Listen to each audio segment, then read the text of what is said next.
Sunlight, dearest sunlight, I am calling you across the old room. Sunlight, dearest sunlight, I would like to come out of the womb. Something in me feels like I want to do it economical. And part of the economy of building in the alcove is you don't have to build a back wall. And if you look up, we have this huge natural roof. And so for the second floor, you don't necessarily have to build a roof. But the real cleverness is they would frequently build in south-facing alcoves. So in the summer, when the sun rises further in the north, we're in the shade here till about 1 o'clock. And when it's 95, being in the shade makes a big difference. But then in the winter, the sun rises further in the south. And the south sun will heat the back wall. And at night, the wall will radiate out the captured heat. And it could be 10 degrees warmer within the alcove versus out in the fields. So very clever to build how they did and where they did. So I think Dave sent you up here, and he mentioned the second part of the tour is to an alcove where there's 1,100 pictographs or painted images. Here there's only 2. And they're a little bit hard to see, but if we look way up high to the right up on the rock, so if you see where my laser is here, you can see it, there's a large painted shield. There's one here, another one here, very faint. And so the same ladders that they would have used to get up to the second floor, they would have used those ladders to gain the heights and paint the shields. And when the shields were freshly painted, they were very bright. And part of the purpose is to alert any intruders coming into the canyon that this is an occupied alcove, like an address symbol in a sense. And then the other thing that's pretty neat, if we look over here on the wall, you can still see the handprints in the mortar.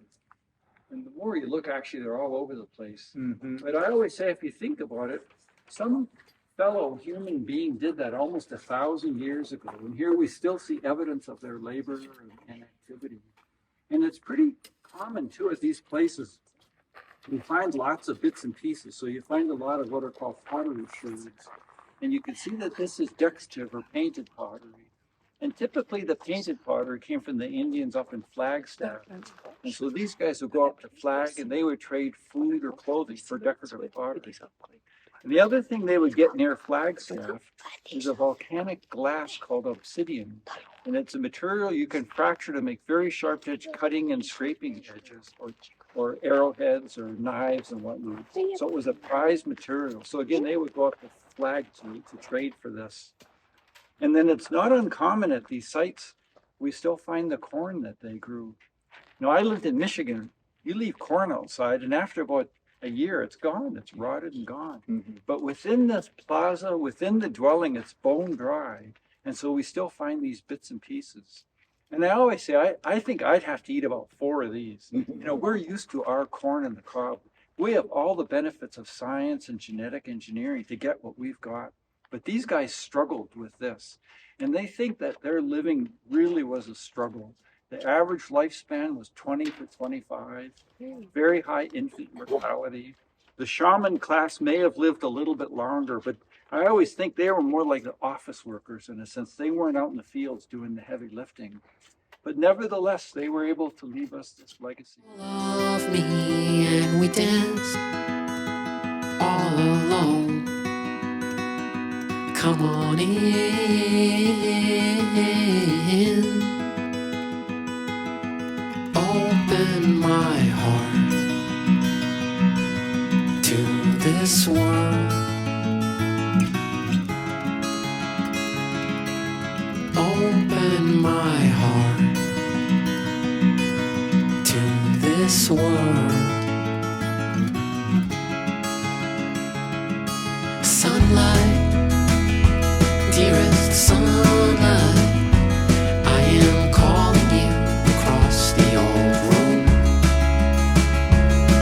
Sunlight, dearest sunlight, I can find my way out of the womb.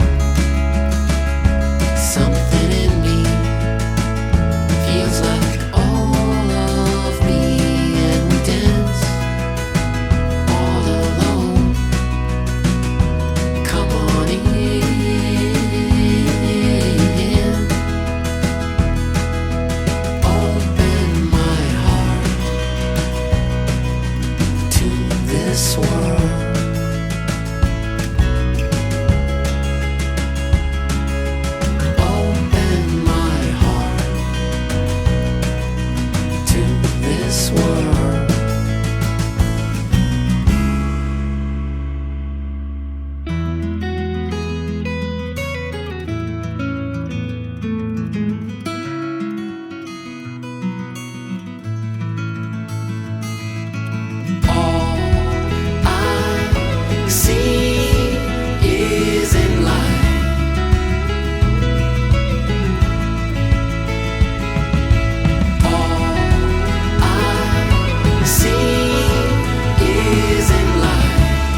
this one.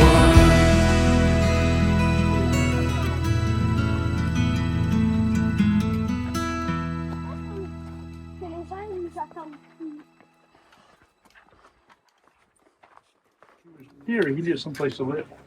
So if you look up here, you're gonna see what looks like a cliff dwelling. You can see rock stacked up. Yeah. It's a fence on top. That is Charles Willard's cliff dwelling he built back in 1914. He says he lived in it for a year while he was building his ranch house, or visitor center as part of his ranch house. So let's go in here and look at some pictographs. So,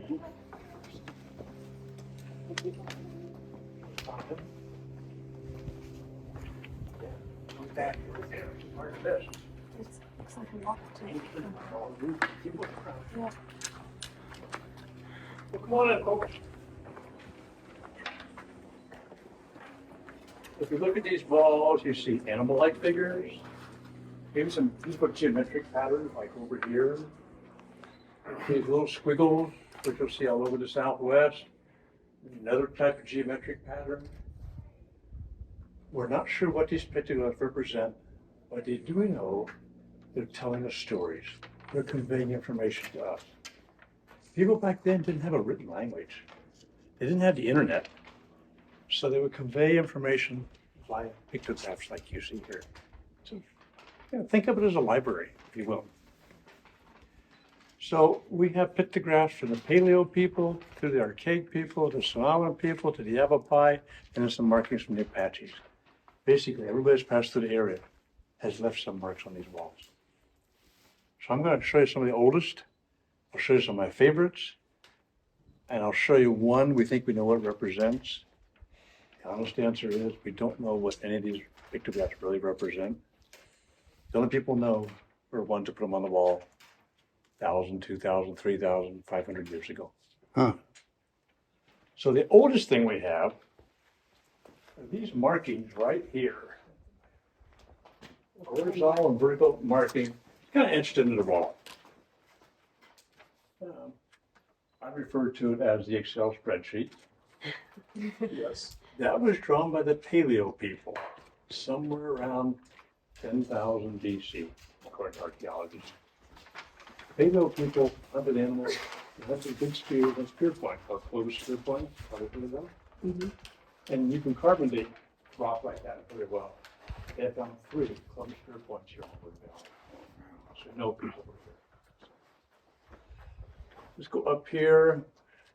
These little squiggles, you will see these squiggle lines everywhere, all over the Southwest. Here, got squiggle lines up here. A big red blob, right on the wall about 5,000 BC. Squiggle lines actually drawn over it. The Archaic, most of these squiggle lines are drawn by the Archaic people. They habitated the area maybe 10,000 BC to about 180 or so. Primarily following the game. They weren't like Samoan people who planted crops to stay in one spot.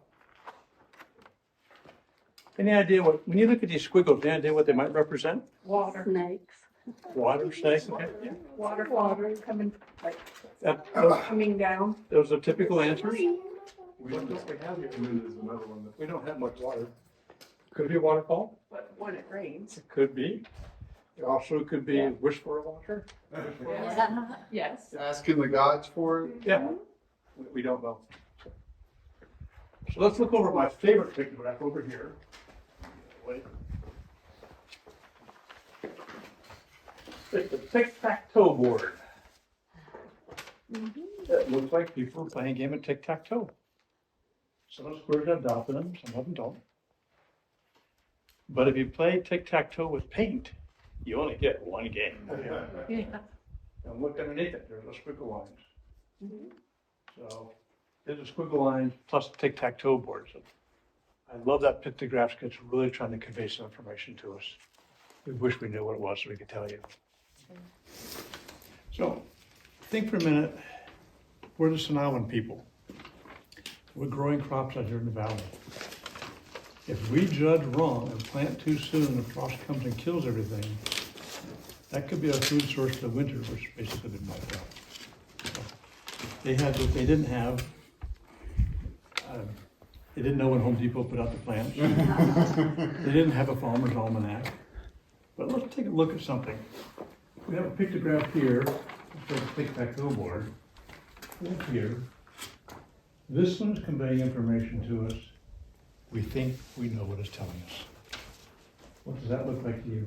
Sun, Son? What about these? mountain. Mountains. Notice a couple of mountains that cut all the way in white? Turn around and look at the mountains behind you. You have some white ones, but they're not snow-capped, they're white could be against them. But look back at our pictograph. Notice this peak has a charcoal mark underneath it. So maybe there's something significant about that peak. This peak has 2 charcoal marks. Maybe there's something doubly significant about that peak. Let me sneak by you and get my pictograph. I'm going to sneak out in front of you. I'm going to hold up the pictograph. Here's what we see. The first mountain peak. Why might that have been important? The sun just happens to rise on the top of that knoll on the shortest day of the year, winter solstice. Over here we have 2 charcoal marks. Why 2? The sun just happens to rise over the top of that saddle. Spring equinox, days and nights are equal length, we're talking mid-March. And the sun rises over the exact same spot again, fall equinox. Now in fall equinox, nights are getting longer, so it's cooling off, probably should have harvested. But spring equinox, think about that, that's March. If they follow your guidance, be playing in May, maybe 2 moons after that, might be when they were planting. Cool. So, did the Native Americans have a version of a farmer's almanac? Yeah. Or a planting calendar? We think they did, and we believe that is the information it's telling us. So why do you think that they had the 2? Is that because you think the 2 You that have are 2 painted things, you red? have 2 things, spring equinox and fall equinox in the same spot. Oh, no, but that's this. I'm asking why are those 2 Oh. painted in, do you Well, suppose? the furthest left Coconino Sandstone Mountain way over there, the sun rises over there on the longest day of the year. Okay. So they knew the seasons. Yeah.